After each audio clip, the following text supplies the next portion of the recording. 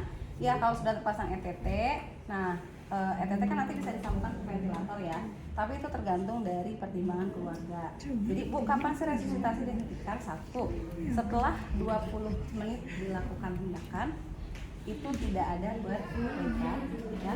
Terus kemudian kondisi klinis bayinya juga menurun, dan yang terakhir adalah pertimbangan dari orang tua ya, apakah mau terus dilanjutkan atau tidak gitu ya. Kan kita berusaha dulu nih, kadang kita pasang ETT terus kita pasang CPAP gitu ya. Kalau kondisinya masih terus memburuk ya berarti kan kita harus melibatkan orang tua untuk memberitahu kondisi bayinya. Tapi nggak langsung, oh udah nggak usah pasang ETT, ini mah bayinya jelek ya, nggak gitu juga. Kita usaha dulu gitu ya, kita usaha selamatkan dulu bayinya. Kalaupun nanti Tuhan berkehendak lain, kita sudah berusaha. Iya. Gitu ya.